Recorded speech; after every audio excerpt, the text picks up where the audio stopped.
Hello everyone. हमारा आज का टॉपिक है लीनियर मोमेंटम। देखिए लीनियर मोमेंटम क्या है। जब भी कोई बॉडी मोशन में हो तो हम बोलते हैं ये बॉडी जो है इसके पास एक मोमेंटम है, ठीक है, जिसकी वजह से ये मोशन में है। लेकिन इस मोमेंटम को ये मोशन हमने स्ट्रेट लाइन में कंसीडर किया है, ठीक है ना। ये बात ध्यान रखना, मैंने लीनियर मोमेंटम जो कंसिडर किया वो मैं स्ट्रेट लाइन की बात कर रहा हूँ, ठीक है। जब कोई बॉडी स्ट्रेट लाइन मोशन में हो तो इस लीनियर मोमेंटम को हम कैलकुलेट कैसे करेंगे वो देखें। इसकी डेफिनेशन क्या है। Linear momentum of a body is defined as the product of mass of body and its velocity। देखो इसमें डेफिनेशन क्या है। Linear momentum of a body is defined as the product of mass of a body and velocity. Linear momentum जब आप किसी body का calculate करेंगे तो आपको उसके मास और वेलोसिटी का प्रोडक्ट की जो वैल्यू होगी वो हमें लीनियर मोमेंटम बताएगा। तो लीनियर मोमेंटम की डेफिनेशन क्या आएगी। Linear momentum is equal to mass into velocity. इसका जो सिंबल है लीनियर मोमेंटम का वो है स्मॉल p, ठीक है, वेक्टर क्वांटिटी है ये एक, और मास का आएगा m और वेलोसिटी का आएगा v। तो इसका फार्मूला जो होगा हमारे पास small p is equal to mv, ठीक है। ये है इसका लीनियर मोमेंटम। डायरेक्शन, जिस डायरेक्शन में बॉडी मूव कर रही है जिस वेलोसिटी के साथ, वही डायरेक्शन लीनियर मोमेंटम की होगी। और SI यूनिट जो है इसके, SI यूनिट है किलोग्राम मीटर पर सेकंड, और CGS यूनिट जो है वो है ग्राम सेंटीमीटर पर सेकंड, ठीक है। किलोग्राम मीन्स की मास के केजी और वेलोसिटी के मीटर पर सेकंड के साथ। और डिमेंशनल फार्मूला जो है इसका, डिमेंशनल फार्मूला अगर आप देखें, डिमेंशंस मास की क्या होगी m और वेलोसिटी L1T-1। तो इसका डिमेंशनल फार्मूला क्या होगा m1L1T-1। ये इसका डिमेंशनल फार्मूला है, ठीक है।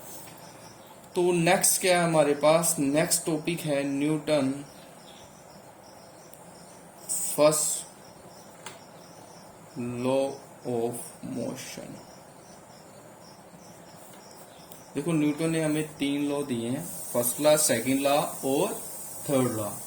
तो इसमें सबसे पहले मैं डिस्कस करूंगा आपके साथ Newton first law.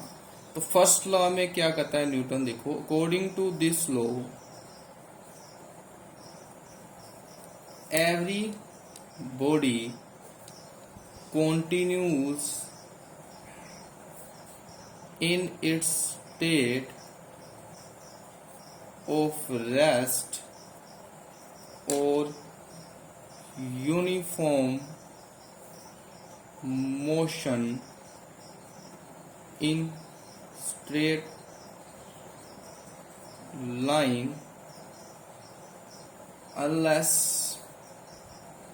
compelled by net external force to change that state। देखो जब अगर बॉडी रेस्ट पर हो तो हम बोल देते हैं बॉडी जो है रेस्ट स्टेट पर है, अगर मोशन में है तो बोल देते हैं बॉडी जो है मोशन स्टेट में है, ठीक है। तो न्यूटन फर्स्ट लॉ के अकॉर्डिंग जो है, डेफिनेशन के अकॉर्डिंग, वो कहता है बॉडी जो है एक बॉडी वो तब तक अपनी रेस्ट या मोशन वाली स्टेट में रहेगी जब तक आप उसको बाहर से कोई फोर्स नहीं लगाते। अगर आपने उस पर बाहर से कोई फोर्स नहीं लगाई तो जो बॉडी है वो अपनी वही स्टेट में रहेगी जो इनिशियल स्टेट में वो है, ठीक है।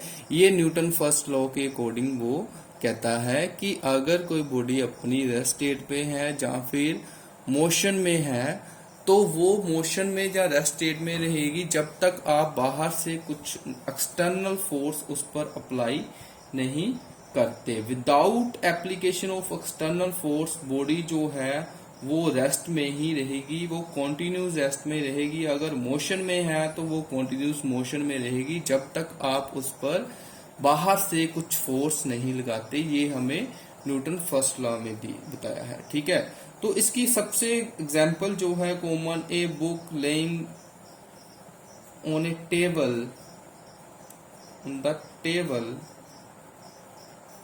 Continue to be at rest. कहते अगर कोई बुक जो है टेबल पर पड़ी है तो वो रेस्ट में है, तो वो तब तक रेस्ट में रहेगी जब तक बाहर से उसको कुछ एक्सटर्नल फोर्स नहीं लगती, वो रेस्ट में ही रहेगी। ऐसे ही अगर कोई बॉडी जो है वो यूनिफॉर्म मोशन में है तो वो अपने आप तो अपना मोशन और डायरेक्शन चेंज नहीं कर पाएगी। जब तक उस पर एक नेट फोर्स नहीं लगेगी बाहर से, तब तक वो जो है वो अपना मोशन जो है वो चेंज नहीं कर पाएगी। वो जो है वो उसी स्टेट में रहेगी जिस स्टेट में वो है।